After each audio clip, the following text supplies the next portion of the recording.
Say this is a big rich town. I just come from the poet's part. Bright lights. All right. What up? What's going on, everybody? It's your boy Guts Gotti here with another Power Book 2 review, episode 3. Play the game.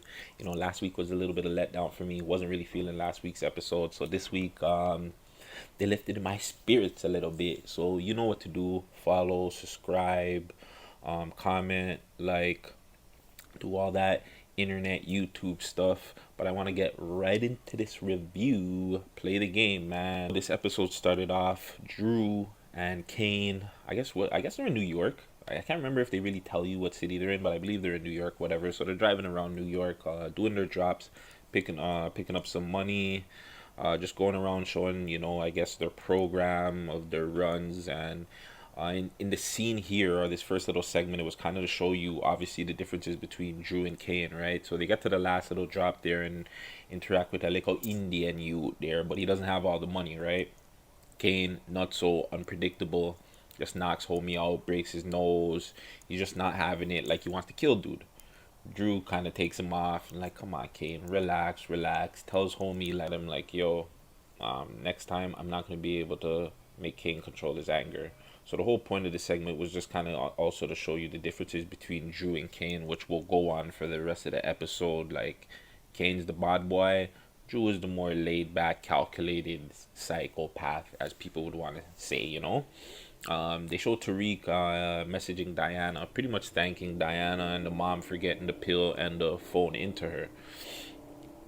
It then shows Kane and Drew coming home, and they're telling Diana about the run. Everything's going good. Diana shows them an Instagram live for all you old people, of a crew, which is interesting, and I'll get into a little bit later. A crew called the GTG crew, and they're just throwing money in the streets, pretty much flaunting. And they, I guess, work with Monette and Lorenzo, Monette's baby daddy, that's in jail. So you'll find out a little bit more about them a little bit later. But Monette's not happy about it. She's pretty pissed off because, I guess, not even I guess, she don't want her lawyer, or she don't want her business out there. So Monet's not happy about that, and we're gonna get more into why Monet's not happy about the man them flaunting on live. Again, another old head thing. Also cut into Tasha and Davis McLean. It's the same rap. Tasha's trying to plead her innocence. Tasha's actually asking to put herself on the stand. Davis is like, fam, are you crazy? I'm not putting you on the stand. It just makes no sense. Tasha's pretty much fighting him and saying like, yo, you need to put me on the stand, this and that and the third. And he plays with it, and he has the idea, and he lies to her and tells her like, I'm gonna put you on a stand, not the stand that she thinks. Your nigga Tariq is still late to class, fam. Bro, somebody tell Tariq to get to class early. I think it's like the last episode of the season. You're gonna see Tariq like early for all of his classes, because why Tariq can't get to one class early? That nigga's a struggle buddy. Anyways, he gets into it again with one of the teachers about one of the books that he's reading, and like, just Tariq's philosophy and how he looks at things is totally different from everybody else's, and it's a good and bad thing, but it is what it is. He ends up getting coming outside, having a little thing with Lauren, and Lauren's kind of giving him play like, Tariq, come on, man, if you need help, I got you. And Tariq's kind of playing with the idea, but I guess he's got other things on his mind. He kind of like brushes her off. He messages Braden. He's like, Braden, we got to get to this money, my G. Like, walk. Anyways, we go back inside the jail cell where Tasha ends up giving the pill to the shorty, and shorty's pretty much figuring out how Tasha's like getting it in like that, and asking her about her name, if her name's St. Patrick, a whole bunch of stuff. Guess Tasha's like trying to keep her close and figure out how she can help her in the jail. Monet's baby daddy though, this nigga connected because he's got people in the jail watching Tasha. Also, they show him now. This man's playing poker with like a guard and like another I can't remember if it was a CO or another inmate, but this nigga's just playing poker, chilling. He's got beer. Anyways, one of the other guards that's keeping six on Tasha, he pretty much gives Lorenzo the rundown on Tasha. Like, Tasha doesn't need the pill. It was for another inmate, and just pretty much giving him a rundown. During this time, Monet calls him inside, and Monet giving him the rundown on the GTG boys, like they're doing too much. He's like, yo, you guys can't, like, Monet, you can't make a move on them. Like, Little Wop's the main GTG guy. I'm gonna get into this in a sec. But anyways, Little Wop's pops must have took a bullet for Lorenzo, so like, like, you just gotta deal with it. Be nice with him. He tells Monet, send Drew. Monet's like, nah, I'm sending Kane. Kane knows how to deal with it. He's like, listen to me, send Drew. That's it. So you can see the little dissension there. Like, there's a problem there. And you can also see, like, Monet doesn't want Drew to do things because she just feels like Drew's not built for it. Kane is a tug. Kane wants all the smoke. So we'll get into that part in a little bit. So your boy Tariq wants to meet up with Monet, and he's finessing Zeke. He's trying to tell Zeke, like, yo, fam, I'm doing all this work for you stuff. Like, fam, you got to set up the meet, fam. Like, Zeke's like, yo, fam, Monet's not having it after the dinner. It's just family. She wants to keep it that way. It's not happening. Anyways, they end up having Zeke's got a upcoming basketball game. So Monet and Diana are gonna go to the basketball game while Drew is gonna go check on Little Wop. But Monet sends Kane, even though Lorenzo said don't send Kane to deal with it. But Monet said Kane and said, yo, watch over your brother and make sure nothing goes wrong. So now while Monet and Diana are walking towards the basketball game, Diana's kind of like checking her, like, yo, why are you doing this? Why are you doing that? And Monet's like showing her, like, I got things in control. You guys got to listen to me. I'm the one that's on road. I'm the one that's doing this. And Diana's kind of telling her, like, yo, I want to go to school with Zeke. Like, I'm actually a better baller than Zeke. Monet's telling her, fam, what is that little female basketball money going to do for the family? Now you got to help your brothers out on the street. Which is another thing that's pretty screwed up too. I thought, I'm like, yo, bro, wouldn't you want to help your daughter or let your daughter live her life, fam? You got all the money, like, let her go make that little, you claim that is chump change WNBA money, yo. Anyways, Tariq meets up with them, and Tariq is telling Monet, like, yo, I wanna, I would like to sit with you guys and thank you for what you did for my mom. Bruh, Monet's not having it. It's a straight cutoff thing. She's like, yeah, I only got me and my daughter here taking the seats. And Diana's pretty much telling her, like, it's your time of the month or something, fam. She ain't feeling it right now. You know what I'm saying? So also, which we also find out, is Zeke is not actually playing in any of these basketball games. So you got a little nerdy boy, Connor. Connor's taking his role, right? And Connor's hooping, getting the dubs and whatever, but it doesn't look like if Zeke's pretty much got to get his marks to a certain degree or whatever, a certain level for him to be playing basketball. And Monet's not aware of that either. So it also causes attention. Like, Monet's like, yo, what the hell? I got to get my boy on the court. You know what I'm saying? Like, he needs to get on the court. So now, this is my issue. I'm going to get into the scene first. Drew goes to the GTG gang and he meets up with Little Wop. Little Wop, I guess he's a little Mexican dude. He got braids in his hair, all this stuff. Monet, Drew tells Wop, like, Monet's liking what you're doing, but she's not feeling the fact that you're online flaunting. Like, you can't do that. So I guess Little Wop's online. He's on the Insta Live, and he's like, yo, Monet's got to chill. She a old head, this, down the third. He actually turns the phone and, like, kind of gets Drew in a glimpse of it. And then Drew boxes the phone. So, they got a little standoff there. And right before the even standoff gets too serious, Kane comes through. Watching his little bro, making sure his little bro doesn't get into any problems, any issues. He tells him, little bro, just go. Don't worry, I got this. Everything will be cool. They took Little Wop's phone. But Kane's not feeling it. Kane lets off too, and he cuts. Before I get into the next part, this is my issue. 50, I don't know who's in Toronto, but this whole GTG thing, there's already a crew in Toronto, GTG Freshie, GTG IQ.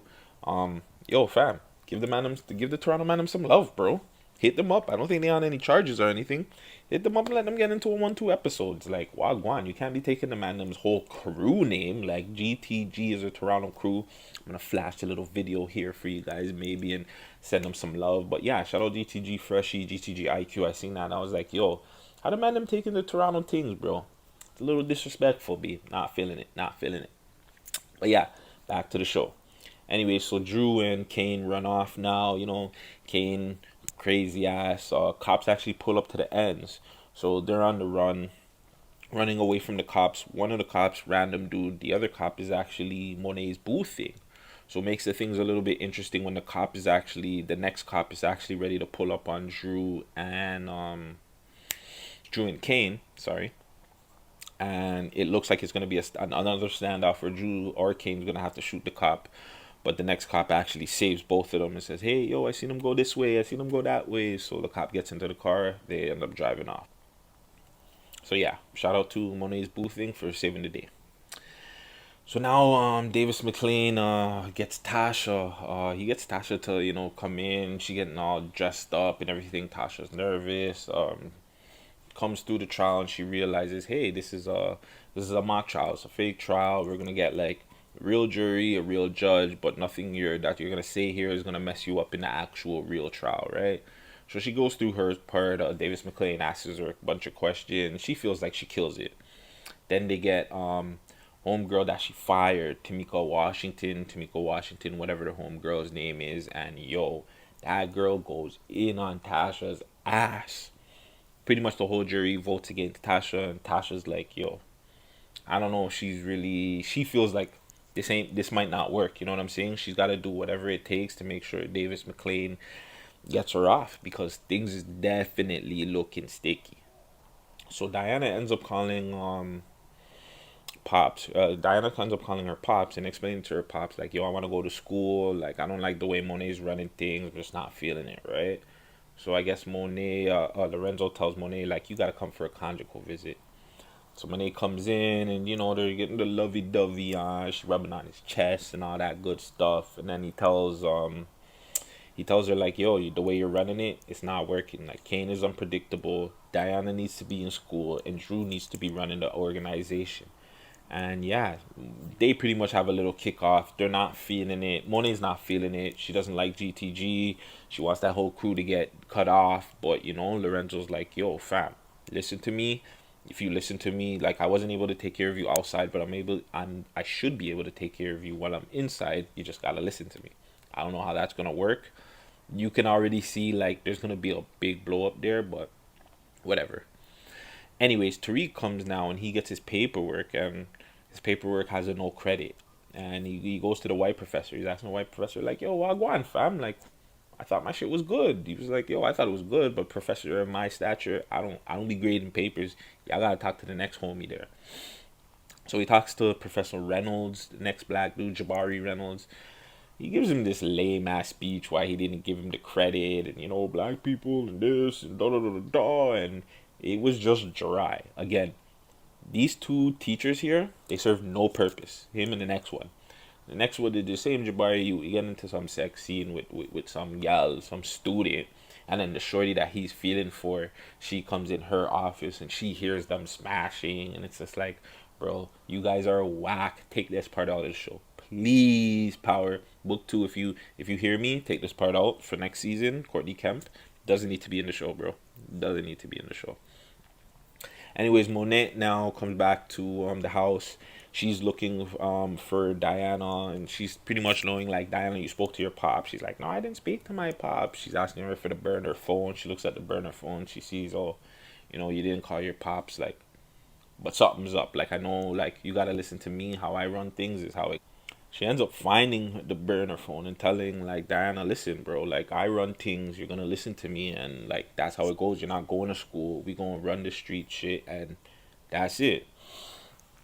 Tariq ends up finding like Zeke being lazy or some shit. I think he was playing video games or watching something. So he tells him like, yo, fam, if you want me to save you with these marks and get back into ball, y'all gotta link up that Monet thing, bro. Like, I don't care what you do, line up Monet right now. So he does, lines up Monet. Monet comes through the school, And Tariq gives her a bag of money, says, "Yo, B, I need a plug. I got the money, I got everything else. I just honestly need a plug." Monet doesn't want to fuck with the kid. She knows like Tariq is just bad news. He knows the family. He's too close. He just knows too much. Monet ends up saying, "You know what?" Or Tariq finesses her with the whole Zeke situation. So Monet's like, "All right, cool. I'll work with you on one behalf. Stay away from my kid. Like, stay away from my kids and stay away from Zeke. So like, you can't live with Zeke. Stay away." He's like, "Yo, I got a place to stay. Whatever." You know what I'm saying? So they come to an agreement, which it looks like. Drake ends up moving in with Braden into the Pussy Palace. Oh yeah, and there was a scene too earlier on that skipped over where they got the stripper shorty from a couple of episodes or from the season before when Tasha's daycare whatnot. They got her to pretty much tie up one of Braden's boys. I think it was his brother or one of his friends, so they can make some cheddar at one of the parties, right? So, anyways, Tariq ends up moving into with Braden at the Pussy Palace, and yeah, it looks like Tariq's game is in like full gear now. Monique calls Lorenzo and she's letting him know like, "Yo, I don't trust this Tariq kid. We gotta figure out like how we can pretty much have him under us, have all control over him." Lorenzo's like, "Don't worry, I got it," like usual. He makes a phone call to Tasha. Tasha's confused and he lets Tasha know like, "Yo, Tariq don't listen. We gonna kill his ass." And that's pretty much how the show ends. I liked it, bro. This episode, it brought me back in. They focused a lot on Monet and Lorenzo. They showed their relationship. They showed the differences between Drew and Kane. I just like that they focused on them. Again, this the whole teachers, the Tasha thing. I understand you have to put it in there, but it's like focus on Tariq and the new characters. Get them more engaged. Show their personalities, their characteristics. I want to see that more. Please, Power Book 2, Courtney Kemp, whoever the hell's writing this. Focus on the new characters. You did a good job in episode 3. They got me back on track, man. Out of 6, I'll give it a 4. I'll give it a solid 4. It was a solid episode. There was, again, other than that whole the teachers stuff again, I like the episode. It was a dope episode. Yeah, Monet's killing it. Mary J and Method Man are killing their roles, by the way, killing it. So yeah, that was it. Power Book 2, Episode 3 review. Your boy Gutsy Guts. Check me out on all social media platforms, man. Gutsy Guts. Also, too, I just dropped a dope interview on my other platform, my other team, We Love Hip Hop. Dope interview, a crazy viral interview with Clout Girl and her sister, the Mother Goddess. Make sure you check that out on We Love Hip Hop Network. And yeah, hit me up, Gutsy Guts. Let me know if there's any shows. Let me know what you thought of this episode. And I'm out, man. Till next week.